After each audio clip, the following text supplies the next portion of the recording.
Bienvenue dans Smart Bourse, votre double dose quotidienne de marché en direct sur Bismart, chaque jour à la mi-journée, 12h30, 13h, et en fin de journée, désormais, la grande édition pendant 1 heure à partir de 17h.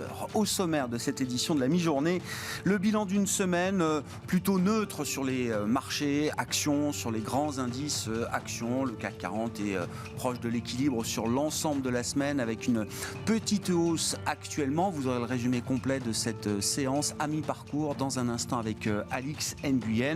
On aura sans doute une petite semaine de consolidation sur les indices américains qui ont un peu glissé. On est sur un ordre de grandeur de moins 1% pour le S&P 500 depuis le début de la semaine. Voilà pour les enjeux du moment. Au lendemain de la réunion de la Banque Centrale Européenne, évidemment, on y reviendra largement ce soir dans Smart Bourse à partir de 17h avec nos invités de Planète Marché. Et puis parmi les nouvelles intéressantes au sein du CAC 40, on a donc la nouvelle composition de l'indice parisien.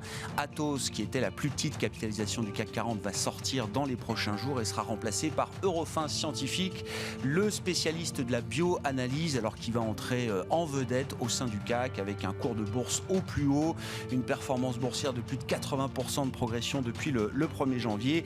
Eurofins donc entre au CAC 40 et puis notez également dans les autres indices gérés par Euronext, de Richebourg intégrera le SBF 120. On parlera finances personnelles dans cette demi-heure, comme chaque vendredi à la mi-journée.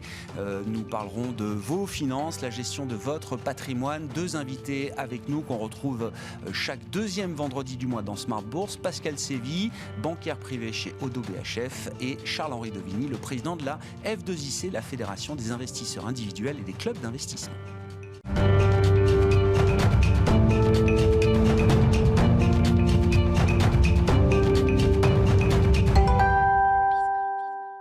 Mais d'abord, tendance mon ami, les infos clés du jour à mi-séance en Europe, c'est avec Alix Nguyen.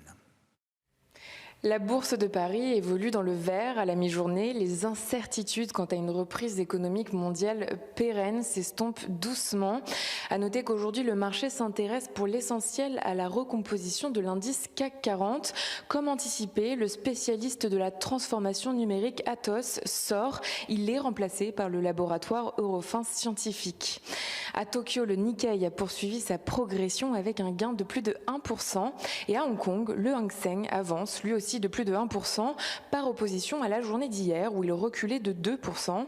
Une progression qui s'explique par le rebond des valeurs technologiques, elles-mêmes sous l'effet de la publication d'un article de presse selon lequel Pékin a ralenti et non gelé l'octroi des autorisations pour les éditeurs de jeux.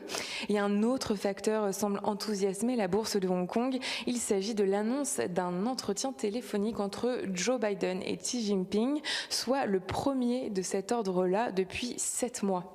À New York, le Dow Jones et le S&P 500 enchaînent une 4e séance de baisse d'affilée. La contraction plus forte que prévue des inscriptions hebdomadaires au chômage alimente le débat quant à une prochaine réduction des soutiens de la Fed à l'économie. Pour rappel, hier, la BCE a annoncé un léger changement de cap, celui à venir d'une réduction de ses achats. Christine Lagarde évoque un recalibrage et non un tapering. Les membres du Conseil des gouverneurs se sont accordés sur un objectif d'achat mensuel de 60 à 70 milliards d'euros. Sur le front des statistiques, aujourd'hui, le département américain du travail dévoilera à 14h30 les chiffres des prix à la production pour le mois dernier. Et puis un focus sur quelques valeurs. Le groupe agroalimentaire Danone va supprimer nettement moins d'emplois que prévu en France. Il est désormais question d'environ 300 suppressions nettes d'emplois au lieu des 458 initialement prévues. La Compagnie des Alpes a conclu un accord avec Eurostar en vue de relancer le service ferroviaire direct de Londres-Saint-Pancras vers la vallée de la Tarentaise. Et puis Icade Santé annonce l'approbation par l'autorité des marchés financiers de son document d'enregistrement, soit une nouvelle étape vers une introduction en bourse sur Euronext Paris. Tendance mon ami, chaque jour dans Smart Bourse avec Alix Nguyen à 12h30 et à 17h sur Bismart.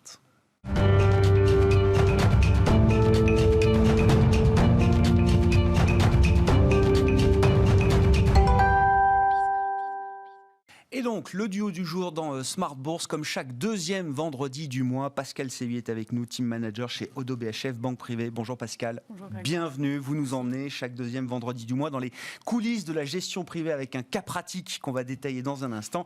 Et Charles-Henri Dovigny avec nous, le président de la F2IC, chaque deuxième vendredi du mois également. Bonjour Charles-Henri. Bonjour Grégoire. La Fédération des investisseurs individuels et des clubs d'investissement. Vous nous direz comment la rentrée repart pour les investisseurs individuels avec un grand enjeu électoral en mai 2022 et des sujets d'attention pour les actionnaires et les investisseurs individuels que vous représentez.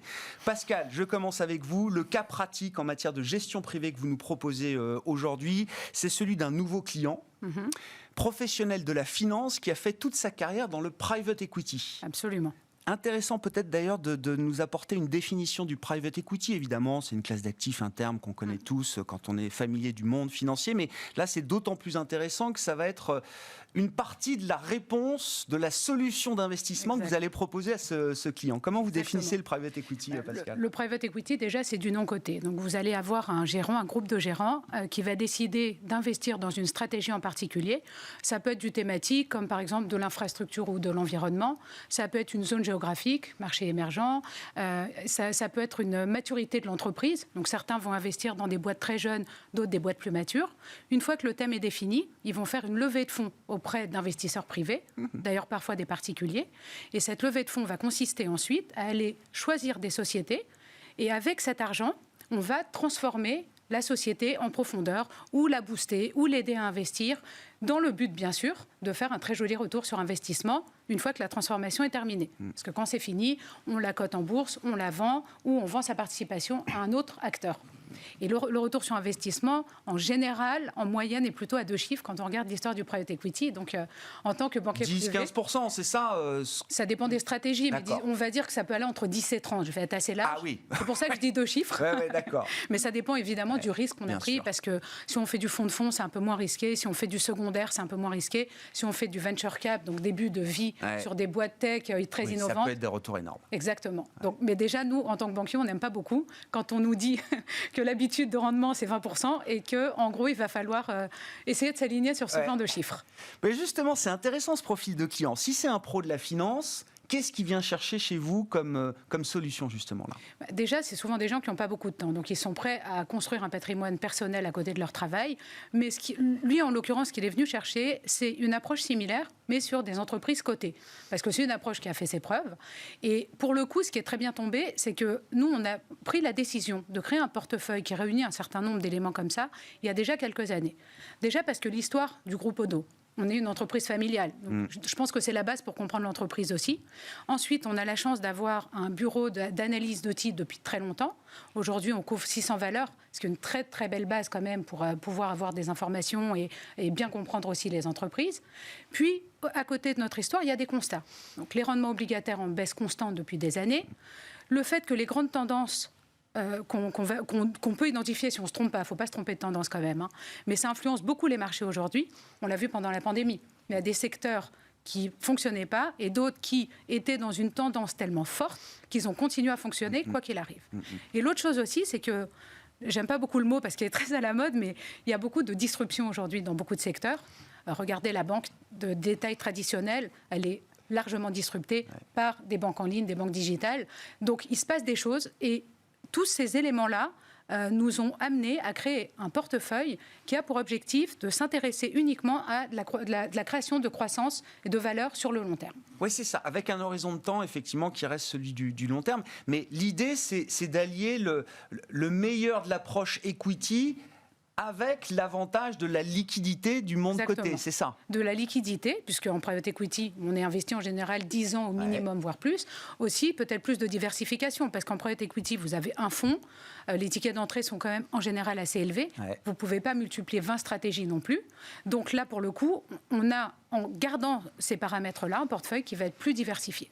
Bon, concrètement, là, c'est quoi la configuration que vous avez proposée à ce client, Pascal ? Alors, déjà, le portefeuille, c'est que du titre vif. On ne met pas du tout de fonds. Je précise au passage qu'en termes de frais, c'est aussi avantageux puisqu'il n'y a pas de frais de gestion. Finalement, il n'y a pas de frais de gestion inhérents à un fonds qui lui-même aura des management fees qu'on va mettre dans un portefeuille. Je comprends. Donc c'est double tarif. Alors que là, il y a les frais des banquiers, mais exact, plus les frais des fonds. C'est ça. Pour le portefeuille en tant que tel, il n'y a pas de frais. Voilà, il n'y a que le frais du banquier. Très clair. Donc là, dans ce cas-là, ensuite, c'est un portefeuille qui se veut assez concentré, parce que justement... Logique private equity. Logique private equity, 25 à 30 valeurs à peu près. Il sera diversifié en conséquence des choix que nous allons faire. Et c'est un portefeuille qui a une vocation à avoir une faible rotation. Si on aime les titres qu'on a en portefeuille, il n'y a pas de raison de le bouger en permanence. Bon, quels sont les thèmes d'investissement que vous avez privilégiés pour construire ce portefeuille pour ce client, Pascal? Alors, je parlais des grandes tendances. Donc, c'est celles-ci qu'on a essayé d'analyser et de ne pas se tromper. Parce que quand on les a dans le portefeuille, il faut a priori les maintenir. On a identifié 4 thématiques d'investissement. La première, c'est la transformation numérique. Je vais vous donner un exemple. Aujourd'hui, le marché du cloud est en croissance exponentielle. Les entreprises sont de plus en plus presque obligées d'être dans le cloud aujourd'hui. Donc, ce qu'on va regarder, c'est quels sont les acteurs qui sont les mieux placés, qui sont les leaders dans ce domaine. On croit dans le secteur, on croit dans sa croissance, donc on va chercher l'acteur qui est le mieux placé ou les acteurs qui sont les mieux placés pour jouer cette thématique. Je peux vous donner l'exemple de Microsoft, qui est aujourd'hui leader dans ce domaine. La deuxième thématique d'investissement qu'on a choisie, c'est la transition énergétique. Alors, c'est au cœur d'énormément de choses de notre quotidien. Les véhicules, que ce soit les voitures ou les transports, la rénovation des bâtiments. Donc, il y a énormément de choses qui se passent dans ce domaine. Comment on travaille? En fait, en gros, on réfléchit à qu'est-ce qui bouge là-dedans. Et ce qu'on a constaté, par exemple, l'un parmi plusieurs, c'est qu'un véhicule électrique aujourd'hui va utiliser 2,5 fois de plus de semi-conducteurs qu'un véhicule à combustion. Donc, on se dit, électrification, beaucoup de semi-conducteurs, allons voir ce secteur-là, ce monde-là, et on va aller chercher là aussi les acteurs les mieux placés dans le domaine des semi-conducteurs. Ensuite, on a choisi d'analyser en fait l'évolution des modes de consommation. C'est totalement d'actualité. La pandémie a fait qu'on a tous beaucoup plus acheté sur Internet. C'était déjà ancré, c'est en train aussi de continuer à augmenter énormément. Là, ça a un impact sur les moyens de paiement. Donc, typiquement, beaucoup moins de transactions en cash. Et il y a des acteurs, ce n'est pas que la carte de crédit. En fait, vous payez en carte, vous croyez juste que vous allez finalement travailler avec Visa, ce qui est vrai, ou d'autres. Mais il y a aussi plein d'acteurs qui sont positionnés dans la transaction, dans la chaîne de valeur, qui vont beaucoup nous intéresser. Et en plus, c'est pas mal d'acteurs qui émergent. Donc, ça nous plaît de prendre l'entreprise à ses débuts.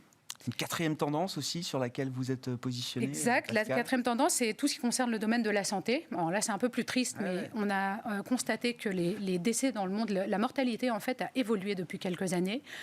Aujourd'hui, les maladies respiratoires, cardiovasculaires, les cancers, malheureusement, prennent de plus en plus de place dans les causes de décès, alors qu'avant, c'était plutôt des maladies chroniques, en fait, qui touchaient qui créent des décès.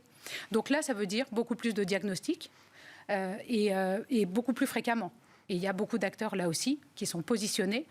Diagnostics, on en a tellement parlé ces derniers temps, mais c'est des diagnostics pour des maladies comme la Covid-19, mais aussi d'autres maladies comme cancer ou autres. Et là, il y a des entreprises comme Thermo Fisher, par exemple, qui sont très bien positionnées dans ce domaine.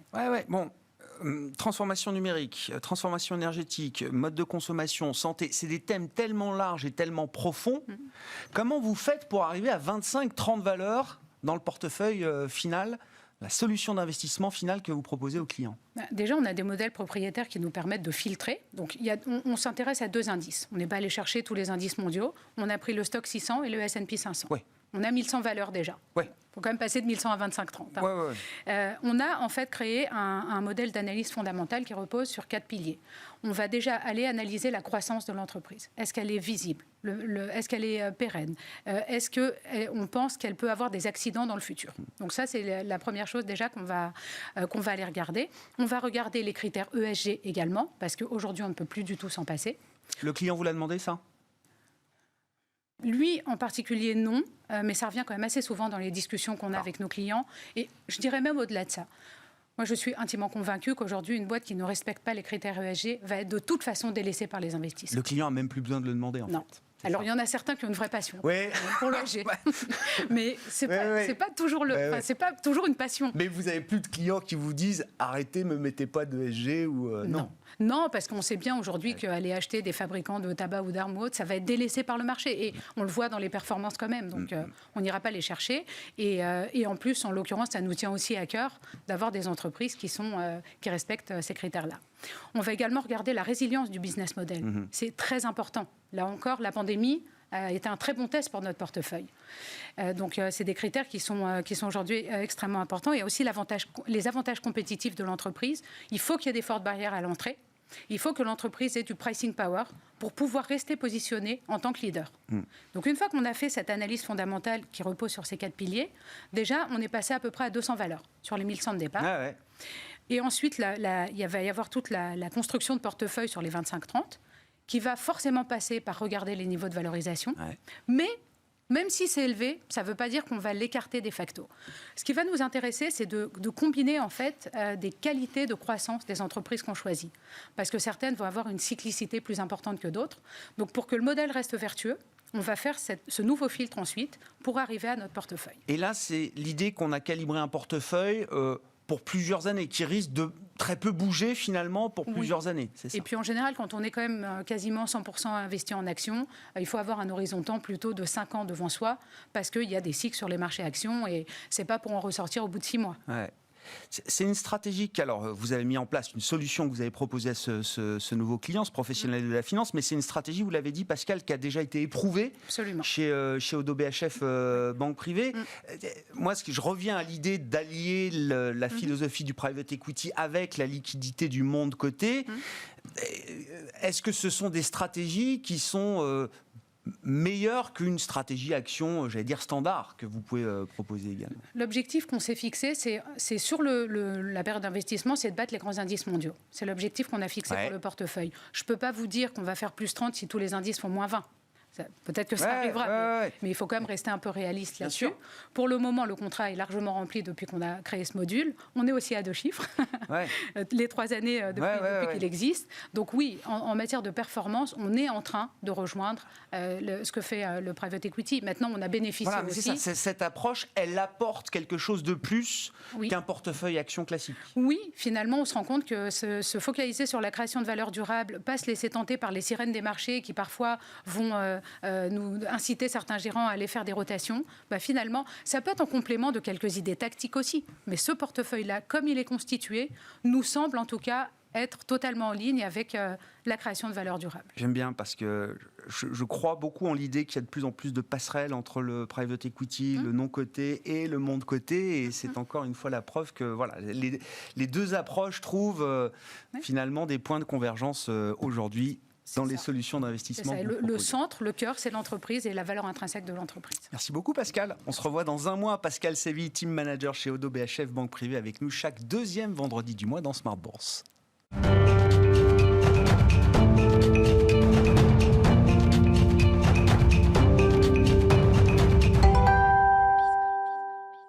Et Charles-Henri Devigny avec nous également une fois par mois, le 2e vendredi du mois dans Smart Bourse, pour évoquer les enjeux des investisseurs individuels que vous représentez. Bonjour Charles-Henri. Bonjour Grégoire. Président de la F2IC, je le rappelle, la Fédération des investisseurs individuels et des clubs d'investissement. Alors, un mot de l'ambiance de rentrée.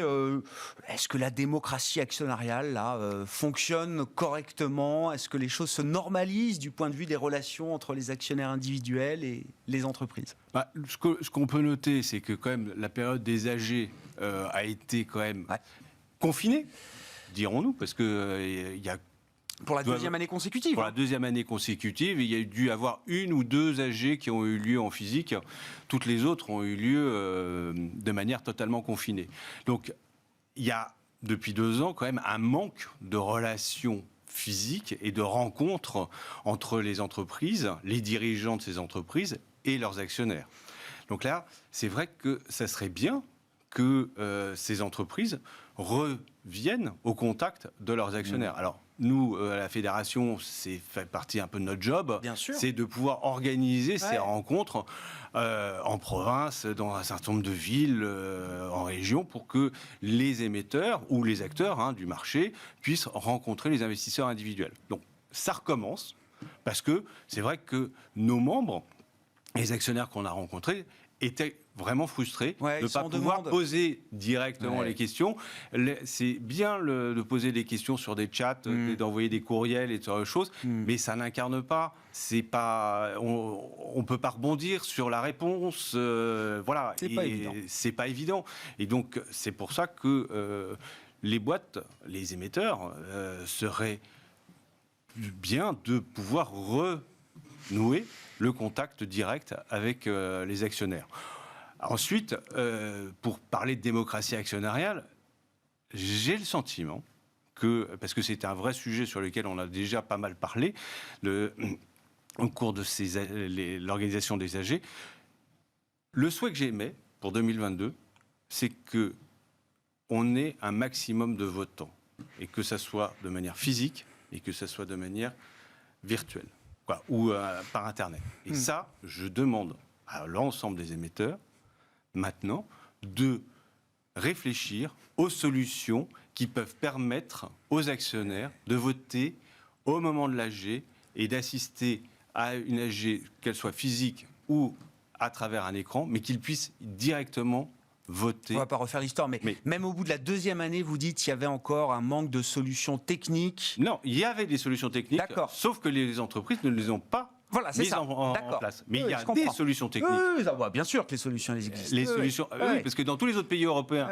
les solutions existent, mais sauf en France, on ne les utilise pas. Voilà. Donc je demande véritablement à ce que ça soit fait.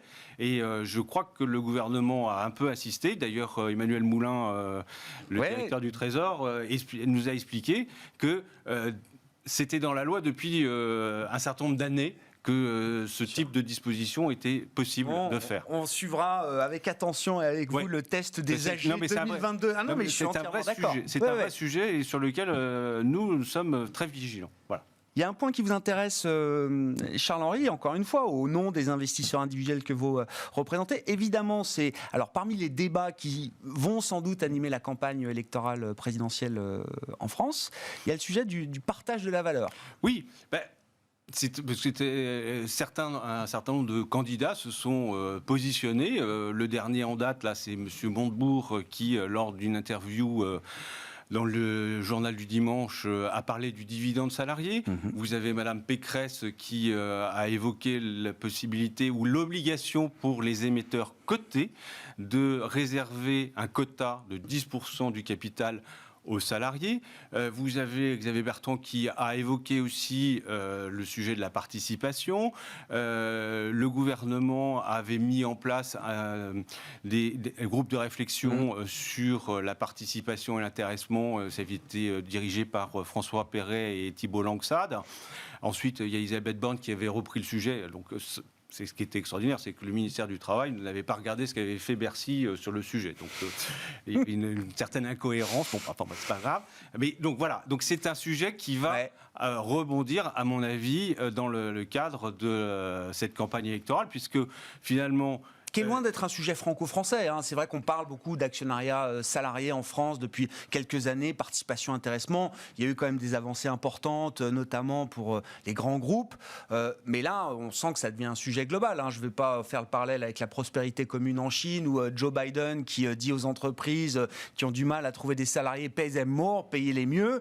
Mais c'est un peu l'idée quand même globale de sortie de crise, quoi.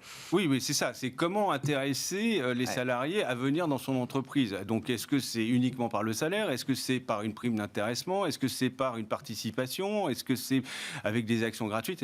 Donc, il y a un certain nombre de solutions qui existent. Ensuite, nous, en tant qu'actionnaires d'une entreprise, on n'est pas contre le fait de partager la valeur à un moment ou à un autre, mais il ne faut pas non plus oublier que lorsqu'on met de l'argent dans le capital d'une entreprise, on émet un risque. Alors que le salarié, lui, il a un CDI, ou en tous les cas, il a un emploi. Donc, il a déjà une rémunération qui est assurée. Nous, la rémunération, elle n'est fondée que sur le résultat de l'entreprise. Donc, il ne faut pas non plus dire, attendez, parce que c'était le propos d'un ancien président de la République, les dividendes, un tiers. Oui, donc, avec une mécompréhension totale d'ailleurs du cash flow de l'entreprise et de comment ça fonctionne. Voilà. Mais donc, non, mais c'est important. Il ne faut pas non plus occulter. Le dividende est versé après les salaires. Il faut le rappeler. Le dividende est versé au dernier recours. Je dirais bien, après les impôts, après les salaires, après un certain nombre de choses. Oui. C'est ce qui reste du cash flow. Hein, donc, Voilà. Donc, et encore, on ne verse pas tout le cash flow. Non, bien sûr que non. Et vous dites, l'entreprise en garde un petit peu pour justement se développer. La rémunération des actionnaires, N'oublions pas la rémunération des actionnaires et ne faisons pas en sorte que diminuer fortement la rémunération des actionnaires pour intéresser encore plus les salariés. Moi, je suis pas contre l'intéressement, c'est pas le fait. Mais voilà, la notion de dividende salarié, pourquoi pas ? C'est-à-dire que si on verse un dividende, les salariés peuvent avoir une part du dividende. Est-ce que la proposition de Mme Pécresse de réserver 10% du capital aux salariés, est-ce que ces salariés vont avoir des actions gratuites ou est-ce que on les achète, les actions ? Comment on crée l'affectio societatis ? Après, c'est plein de questions, hein. Je n'ai pas les réponses, parce que ma religion n'est pas faite sur le sujet, parce que vous avez aussi, le fait est que je suis actionnaire de mon entreprise, je suis salarié de mon entreprise, et je me retrouve devant un vrai dilemme, parce que pour transformer l'entreprise, l'entreprise est obligée de se restructurer. Ouais. Voilà. Donc il va y avoir fermeture d'une usine ou fermeture d'un établissement, et je suis salarié. Alors je suis actionnaire et je suis salarié. Ouais. Comment je réagis aussi. Voilà. Ouais.